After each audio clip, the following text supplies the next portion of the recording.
Hey guys, Ryan here from Building Body, Mind, Soul, and today we're gonna go ahead and look at tree training in the old Shaolin chambers. Lots, not just Kung Fu and Chinese Kung Fu, but lots of martial arts out of Japan and Korea. Lots of them have these different, training regimens for just toughening and tempering the body. Thailand, Cambodia, Burma, and the list goes on. So let's go ahead and talk about it. And I think the biggest thing to remember is there are two schools of thoughts with application to Dit Da Jiao. If you're not aware of Dit Da Jiao, there are different and not just, again, China, but lots of the Asian martial arts practices have different lineaments that they use to coat the hands, sometimes before and after the training, sometimes just after. In my lineage and my training, it was understood to just do it after. Not saying it's wrong to put Dit Da Jiao on before as a training trauma liniment, as a pre-application before you do hard stuff. But just the way I've grown up since training is always after. I've not had any issues. I can do a lot of the same stuff, and so I'm okay with doing it after. I teach students to apply it after only. But if you want to apply it before and after, then no worries. But if you don't have the more important message, forget about applying it before or before and after. You should just make sure you at least get some, because if you don't, you should not do more than a couple minutes of this stuff every day, because you want to avoid long-term damage for like arthritis, bursitis, tendonitis, the list goes on. So you want to train like this 20 years from now, not just today, right? So having said that, if you're only doing a couple minutes a day and you don't have that kind of herbal liniment training formula, you can go ahead and just do a circulation bath where it just goes cold to hot, and I would do maybe 15 seconds cold to 30 seconds hot, 15 seconds cold to 30 seconds hot under a sink for the hands, okay? And again, I wouldn't do more than a couple minutes of that if you don't have the actual training liniment, right? So just in a horse stance, go low, and I'll go ahead and I just start with knife hand, Shudo, all right? And so you're just gonna hit with this part right here of the hand, never this little bone, don't do that, right here, okay? Hands don't go closed like that, that's not good. Open up like that. And it's a scooping motion. I'm scooping up the side of the tree as I try to karate chop it in half, right? And I breathe out, and I breathe out for that energy to balance yin and yang. I balance, don't worry about balancing yin and yang. Just worry about breathing out, forceful exhalation. Just like that, okay?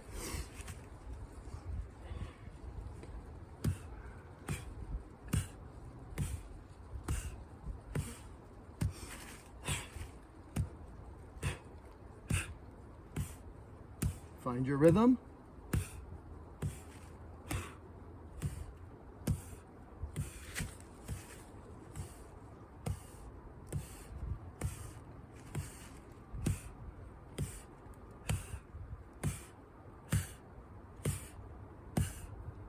Another detail while we think of it, when I strike this side of the tree, I look here, like I'm trying to penetrate through. When I strike this side of the tree, I look here.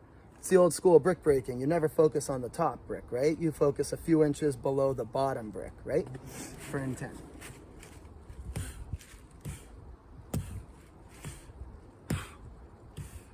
Try to find a part of the tree where you don't have little knots.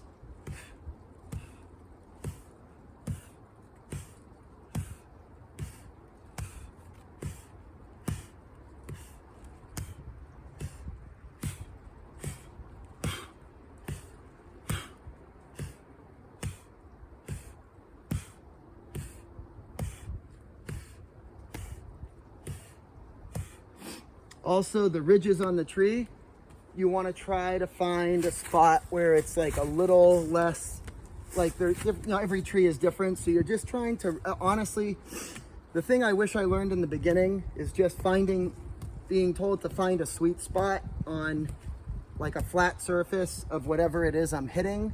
Because when there are little ridges, like undulations, little bumps, it might sound stupid or like picky details, but the devil is in the details, and it makes a big difference in long-term training. So I was hitting one. I don't use this particular tree a lot, but I need space for the camera to film. So this little, see, I don't, you might not be able to see it, but this is smoother. This is this part better. Good. Just find your rhythm. Now, if you don't have, I mean, you probably have trees around you, but if you don't, you can go inside, or maybe you're not a fan of outdoors in the cold. If it gets cold and snows where you are, although you should try to train in the cold too. We're in winter right now in New England here, but you can go inside. You can do a pole. You can wrap the pole with something and hit the pole, same thing.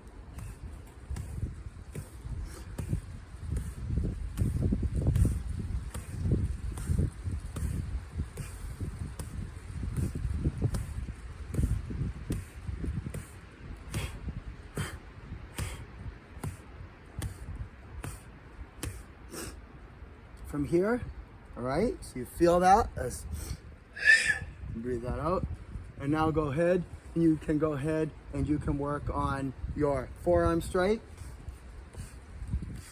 not going very hard. These trees do not bend where I live. Trees will win in most parts of the world. Don't really go against the tree will win, right?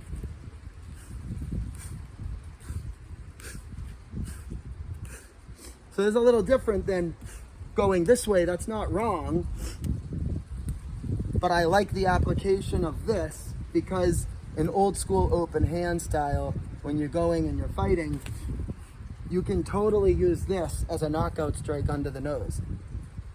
We've done it, and I've had it done to me. It's real for people who are proficient. So, and it also allows the rake, right? Because in real life, somebody's hands are up, right? The other guy's hands are up. So boom, boom, and it allows that boom, two, that 1, 2, 1, 2, because the rake is right there, right? But if you like the other way, you can do it the other way too.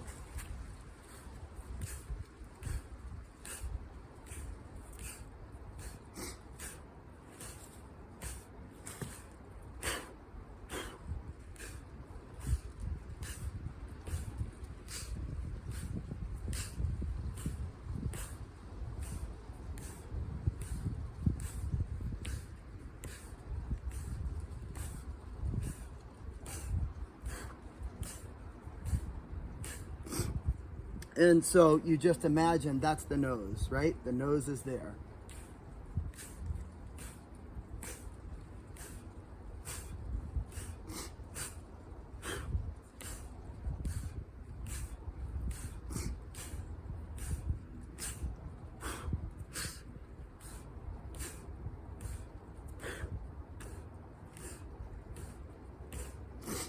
All right.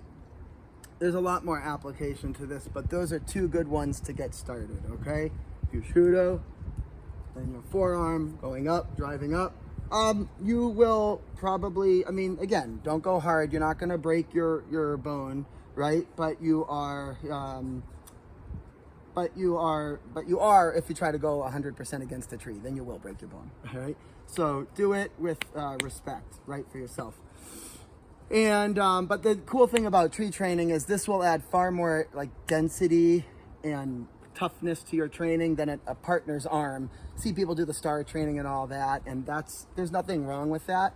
I look at that as level 1, and then this is like a level 2, and then there's like level 3 and 4, but level 2 is good for today. So see you next time.